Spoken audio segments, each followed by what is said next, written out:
Episode 1, The Prison Built for the Worst. They call it the Alcatraz of the Rockies, a concrete island in the high desert of Colorado, ringed by razor wire and motion sensors instead of seawater. Officially, it's the United States Penitentiary, Administrative Maximum Facility, ADX Florence, the highest security federal prison in America. Wikipedia. If you believe the brochures and the press releases, ADX exists to solve a specific problem. What do you do with the men that even maximum security prisons can't control? The answer, in the early 1980s, looked simple: you lock them down harder. Origins: 2 murders and a new kind of prison. On October 22, 1983, at the federal penitentiary in Marion, Illinois, 2 correctional officers, Merle Klutz and Robert Hoffman, were stabbed to death in separate attacks by inmates linked to the Aryan Brotherhood. The killings happened hours apart inside what was already one of the toughest prisons in the federal system. Wikipedia. Inside the Bureau of Prisons, those murders became the justification for something unprecedented, a facility designed not just to confine, but to isolate the prisoners considered the worst of the worst.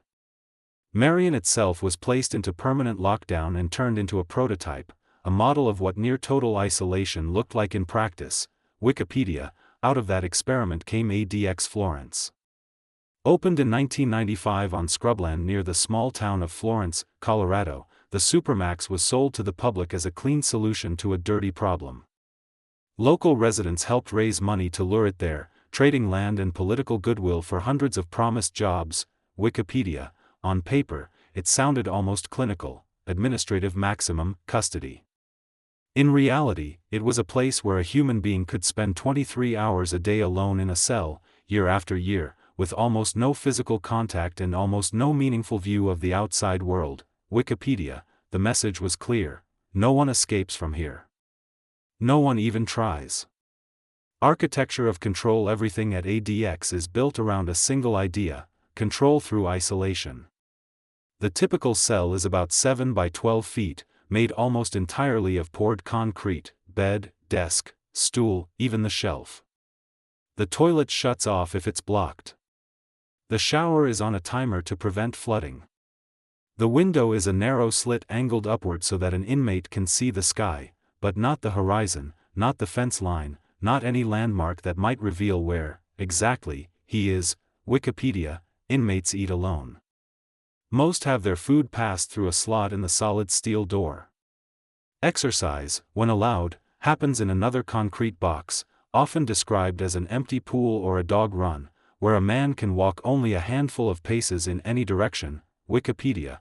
There are 1,400 remote-controlled steel doors, motion detectors, pressure pads, and layers of razor wire.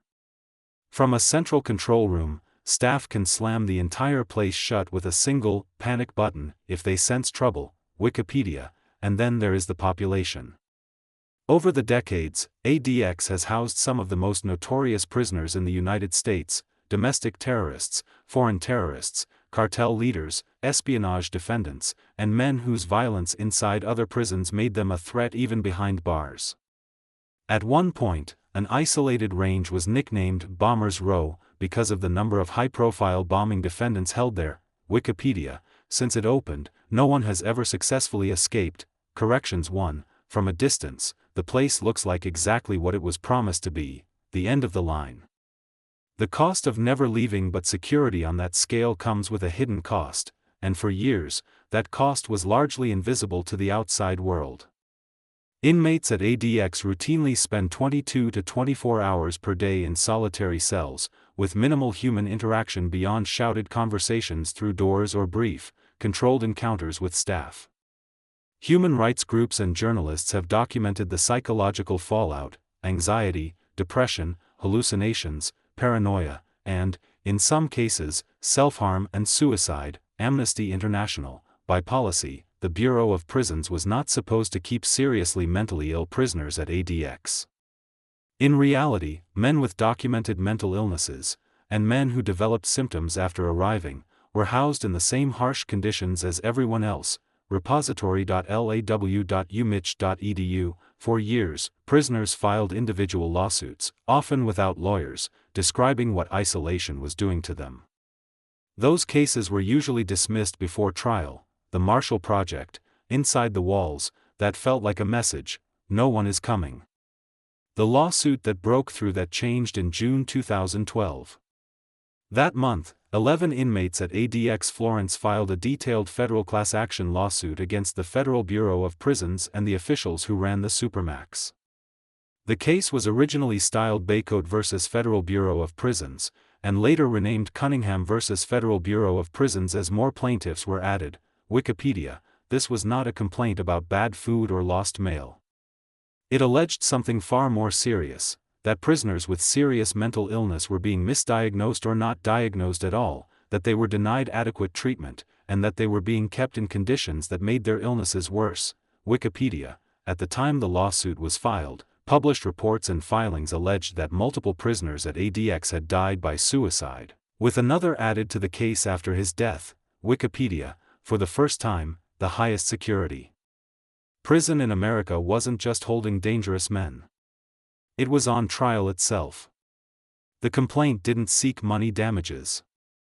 It sought injunctive relief, a court order forcing the Bureau of Prisons to follow its own policies and the Constitution, proper mental health screening, access to treatment, and an end to warehousing seriously ill men in conditions that pushed them further over the edge. Wikipedia: behind the scenes, a team of lawyers from a major firm and civil rights organization spent months interviewing prisoners, combing through medical records, and piecing together patterns from a place designed to leave as few traces as possible. Wikipedia: the stakes were enormous. If the plaintiffs were right, then ADX, this flagship of control, was violating not just policy, but the Eighth Amendment's ban on cruel and unusual punishment, by locking away mentally ill men in conditions that virtually guaranteed deterioration. If they lost, the message would be just as powerful: even this wasn't enough to make the system change. A dirty secret in a clean prison outside, ADX still looked like a model of order: clean concrete, clear lines of authority, no successful escape in its history. Corrections 1, inside court filings and investigative reporting, a different picture emerged. One article on the case described ADX as America's most famous federal prison, facing a dirty secret, that beneath the sterile architecture was a population of prisoners whose minds were unraveling in slow motion. Wikipedia: the lawsuit argued that ADX wasn't just housing dangerous people. It was creating or worsening mental illness in some of them, and then failing to treat it. For a prison built to be escape-proof, this was the one breach its designers never planned for: not a tunnel under the fence, but a paper trail out of the building. Episode 1, The Cliffhanger. By late 2015, after years of discovery and negotiation, the case that began as Baycoat had grown into a certified class action, now known in the record books as Cunningham v. Federal Bureau of Prisons. The plaintiffs weren't asking to knock down the walls or turn off the cameras. They were asking for something more basic, and, in a way, more radical: for the highest security prison in America to treat mentally ill prisoners as human beings, not problems to be buried in concrete. Wikipedia: federal officials, under pressure, began quietly altering policies: more mental health staff, better screening, changes to restrictions on psychotropic medication in the most controlled units. Settlement talks intensified. Wikipedia: but nothing was guaranteed. A judge still had to decide whether the proposed settlement was fair, and whether it went far enough. On one side, a prison designed so that no one could get out. On the other, a lawsuit designed to let something else through instead. Not a man.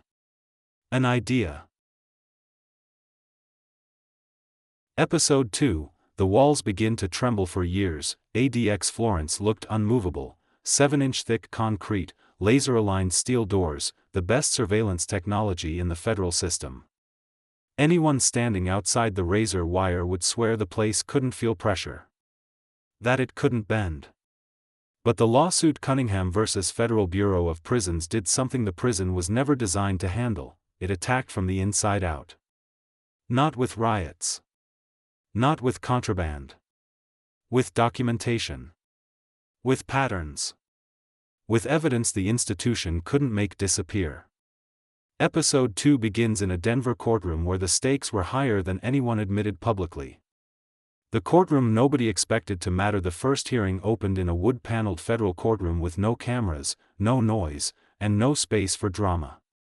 At the front table sat the lawyers representing the prisoners, civil rights attorneys, including counsel from large Denver firms and advocacy groups. At the other table, the Department of Justice. A few reporters attended, though most of the country had no idea what was happening. ADX cases rarely gained real media traction. The Bureau of Prisons preferred it that way. The prisoners themselves were not present. Most were still inside Florence, several states away, waiting for news that might change the only world they'd known for years. The judge, a calm, controlled presence with little patience for theatrics, asked only one question at the start: is there an agreement here that will hold up under scrutiny? It was the first sign the lawsuit wasn't just being heard. It was being taken seriously. What the lawsuit forced into the light as filings from both sides became public, the country saw details that had been happening behind sealed doors at the supermax. Medical evaluations delayed or incomplete, misidentified mental health conditions, prisoners in severe distress placed in isolation units unsuitable for treatment, years of inadequate staffing, records showing men deteriorating instead of improving, internal memos acknowledging gaps in diagnosis and follow-up care. The Bureau of Prisons disputed much of this, but by now the court had enough sworn statements, expert opinions, and internal documents to recognize the gravity. In a facility built for control, this was the first time the system itself was on the defensive. Inside ADX, change begins quietly while court arguments unfolded. Small but significant changes happened inside the prison. A new clinical director arrived, a doctor known for pushing federal policy toward more humane treatment. Additional psychologists were assigned. A revised protocol appeared for evaluating inmates who showed signs of psychiatric distress. On paper, these were temporary adjustments, not admissions of fault. Inside the building, prisoners noticed immediately. Across multiple units, men who had gone years without meaningful contact with mental health staff were suddenly receiving assessments. New therapy rooms were prepared. Officers received additional training on identifying inmates who needed monitoring. It was the kind of shift only insiders felt, but it signaled something important. Someone, somewhere in the Bureau, was preparing for the possibility that the court might order a transformation. ADX Florence, the prison built to never adjust, was bracing for change.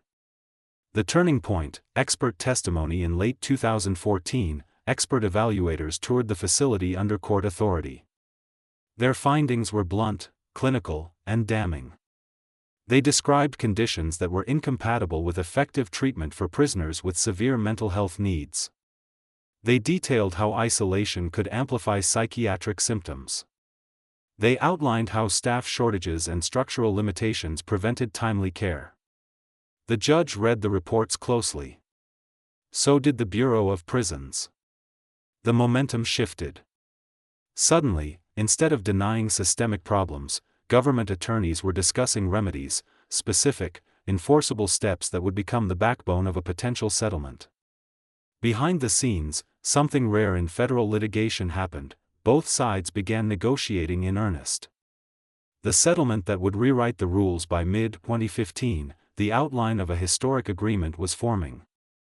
The proposed settlement included mandatory mental health screenings for all incoming inmates, regular psychological evaluations, not just when requested, exclusion of prisoners with serious mental illness from the most restrictive ADX units, improved suicide prevention procedures, more psychiatric staff dedicated full-time to treatment, new therapeutic housing units to safely transition prisoners back to general populations, better tracking and documentation of mental health symptoms for the inmates who had filed the original complaint. This was more than policy reform. It was validation, proof that the most invisible men in the federal system could force it to change course.